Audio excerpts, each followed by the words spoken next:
আসসালামু আলাইকুম প্রিয় দর্শক, আপনারা দেখতেছেন রাস্তার মধ্যে অনেকগুলা গাড়ি। এই গাড়িগুলা চলতি, ওরা কোনো একটা গন্তব্যে পৌঁছার জন্য এই গাড়িতে যাইতেছে। আর প্রত্যেকটি গাড়ির মধ্যেই ড্রাইভার আছে, ড্রাইভার ছাড়া গাড়ি চলবে না। তাই দেখেন এই গাড়িগুলো কত দূর তো যাইতেছে, তারা তাদের গন্তব্যে যাওয়ার জন্য ছুটতেছে।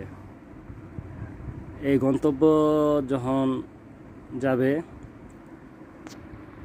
সে তার লক্ষ্যে পৌঁছবে। যদি এর মধ্যে একটা গাড়ি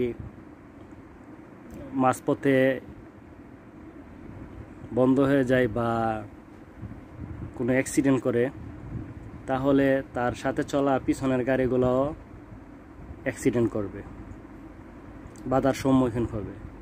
তাই কোনো পরিবারেও যদি একটা লোক, কর্মক্ষম ব্যক্তি যদি কোনো কারণে কর্মহীন হয়ে পড়ে, তার ফ্যামিলি, তার পরিবার চলার ক্ষেত্রে তেমন একটা বাধার সৃষ্টি হয়, একটা বাধার মধ্যে পড়ে যায়।